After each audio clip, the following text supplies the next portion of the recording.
जय हिंद, नमस्कार। मनोज त्रिपाठी और आप सभी का स्वागत है हमारे इस मंच में। एक तरफ कश्मीर से लेकर कन्याकुमारी तक भारत जोड़ो यात्रा निकालने वाले राहुल गांधी, देश के अलग अलग हिस्सों में जाकर मोहब्बत की दुकान खोलने वाले राहुल गांधी, अथक प्रयास का युग कहे तो सालों की तपस्या, जो प्रोडक्ट निकला है उसे देखने और समझने के बाद आप खुद जान जाएंगे कि राहुल गांधी की मोहब्बत की दुकान का असर भले ही देश के अलग अलग हिस्सों में हुआ हो या नहीं, लेकिन उनकी पार्टी के नेताओं के ऊपर उनका असर खूब है, जो राहुल गांधी से 2 कदम आगे निकलकर अपना पक्ष रखते हैं और भारत को जोड़ने की बात करते हैं। कांग्रेस के उन्हीं नेताओं में से एक हैं कर्नाटक के उप मुख्यमंत्री डीके शिवकुमार।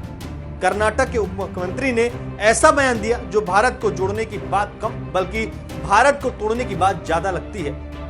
क्या कहा डीके शिवकुमार ने, शब्द बताएंगे आपको। दरअसल भारत जैसे विशाल देश में अलग अलग जाति, धर्म और भाषा के लोग रहते हैं। देश के अंदर बहुत से लोग एक राज्य से दूसरे राज्य में नौकरी की तलाश में भी जाते हैं, लेकिन किसी के ऊपर देश के अंदर ऐसी कोई पाबंदी नहीं होती है कि अगर वे उस राज्य में रहकर वहां की भाषा, वहां के तिरंगे को नहीं अपनाते हैं तो उन्हें इसे अपनाने के लिए कहा जाएगा, या वहां के स्कूल, कॉलेज, कारखानों में राज्य के ध्वज को अनिवार्य रूप में फहराने के लिए कहा जाएगा।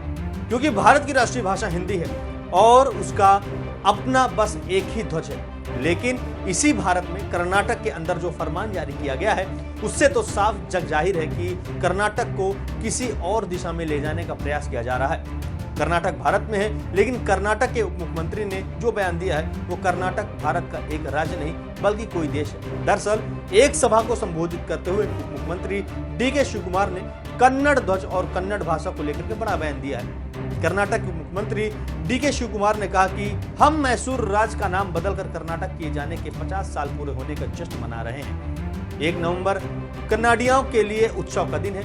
मैंने एक नया कार्यक्रम तैयार किया है जिसके तहत सभी स्कूलों और आईटीबीटी क्षेत्रों समेत कॉलेजों, कारखानों, व्यवसायों में कन्नड़ ध्वज अनिवार्य रूप से फहराया जाना चाहिए। शिवकुमार ने यह भी कहा कि हर किसी को यह महसूस करना चाहिए कि कोई भी कन्नड़ जाने बिना कर्नाटक में नहीं रह सकता है। डीके शिवकुमार यही नहीं रुके, उन्होंने आगे कहा कि कन्नड़ भूमि पर कन्नड़ सीखना हर एक का कर्तव्य है। हमने स्कूलों में कन्नड़ को एक विषय के रूप में अनिवार्य कर दिया है।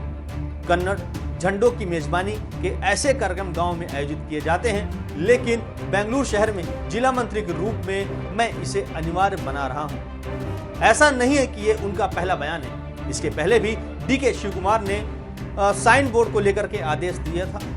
शहर की सभी दुकानें, होटल्स और मॉल्स में लगे साइन बोर्ड पर 60% कन्नड़ भाषा अनिवार्य कर दी गई थी।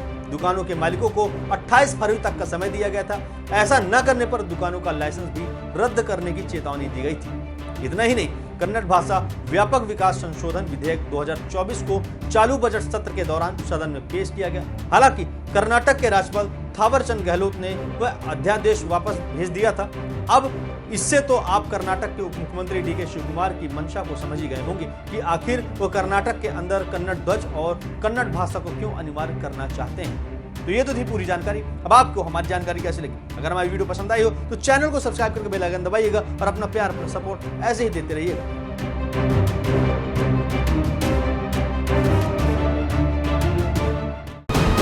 वीके न्यूज, राष्ट्र के नाम।